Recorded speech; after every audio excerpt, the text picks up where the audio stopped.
let me go I'll chat look a little bit over. while you go out and look for it. So, last week we officially did a prediction for 2023. It's definitely that time of year when they come out. They'll come out all the way through January, right? Yeah, yeah, yeah. Um, we're trying to be balanced. We're at least for a few moments continue to talk about these predictions so that you can kind of digest them and come up with your own perspective. Yep. Um, Yep. go ahead. Well, let me go ahead. I'm going to put this in the, excuse me, in the chat or comments so people can check it out themselves. But this comes from Redfin, and let me roll through it real quick here. Housing market predictions 2023: a post-pandemic sales slump will push home prices down for the first time in a decade.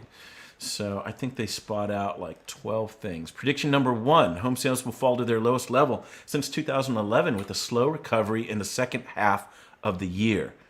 We expect about 16% fewer existing home sales in 2023 than 2022, landing at 4.3 million, with would-be buyers pressing pause due mostly to affordability challenges, including high mortgage rates, still high home prices, persistent inflation, and a potential recession. People will only move if they need to.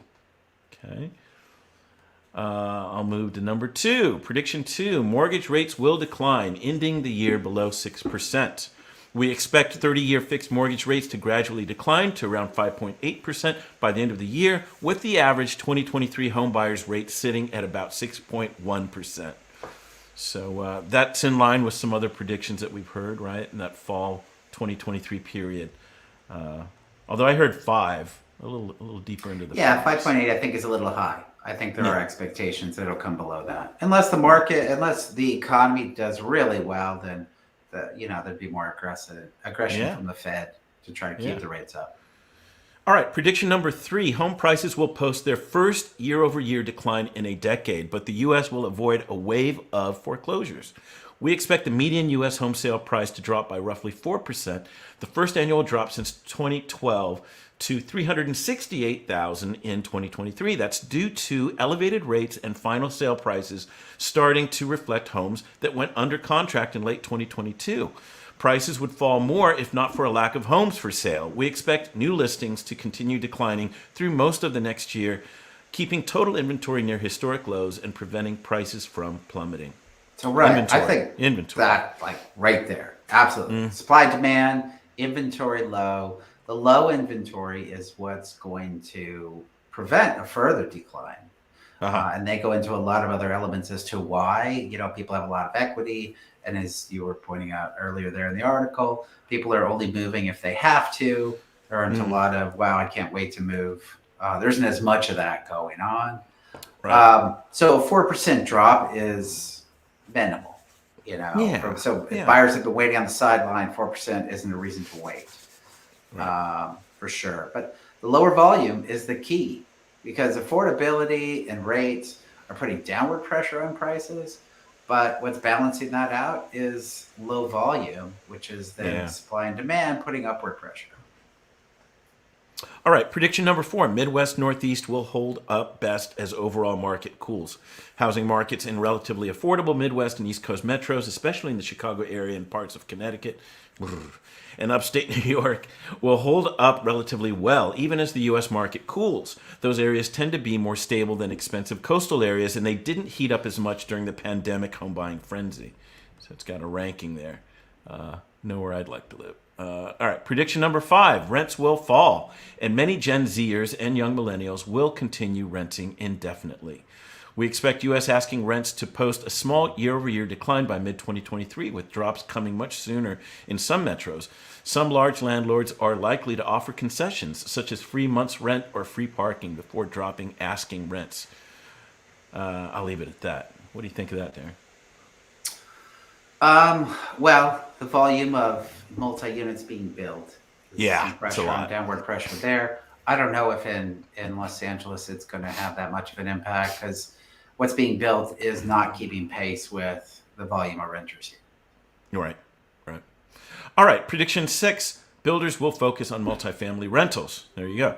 Builders will continue to pull back on constructing new homes next year, with year-over-year declines of roughly 25% in building permits and housing starts continuing into 2023. Prediction 7, investor activity will bottom out in the spring, then rebound. Real estate investors will purchase about 25% fewer homes than a year earlier, with purchases likely to bottom out in the spring. Investors' business model is to buy low and sell or rent high, and the cash they borrow to buy homes outright is no longer cheap. Yeah, there you go. Prediction 8, Gen Zers will seek jobs and apartments in relatively affordable mid-tier cities. Gen Zers are entering into a workforce with more remote work opportunities than ever before, which means they'll have more flexibility in where they'll choose to start their careers than older generations. They can prioritize things like affordability, lifestyle, weather, and proximity to family. Well, that's happening with some clients of ours right now moving to Portland, huh? Yeah. That's exactly the situation. Prediction number 9, migration from one part of the country to another will ease from the pandemic boom. We expect the share of Americans relocating from one metro to another will slow to about 20% in 2023, down from 24% this year. That's still above pre-pandemic levels of around 18%. Number 10, rising disaster insurance costs will make extremely climate-risky homes even more expensive. Wow. Yeah, that's happening. That's really happening. Right. You're right. Happening today with Yeah. a client of ours. Wow. Yeah, I mean, look, 80% of the area we cover is probably considered high fire zones. Yeah. And rates have gone up in high fire zones. Yeah. Prediction 11, more cities will follow Minneapolis's YIMBY example to curb housing expenses. So Minneapolis's "You're in My Backyard" example. More U.S. cities will look to Minneapolis, which in 2019 became the first major city to eliminate single-family only zoning, for inspiration in keeping rental and home prices under control. Earlier this year, Minneapolis became the first metro area to see rents decline. Okay, well, that's a trend, right? We know that's happening more and more. Prediction 12, buyers' agent commissions will rise slightly as fewer agents broker fewer deals at lower prices. Cool. All right. Let's there keep you it go. rolling, Joe. Yeah. Here we go. All right. Gosh, man, you're pushing. Okay, let's go to dirt.com now. This is our lighthearted look at what's going on in high-profile real estate. Let me go right here. I like Mark Wahlberg, man. I must say I do. He's one of my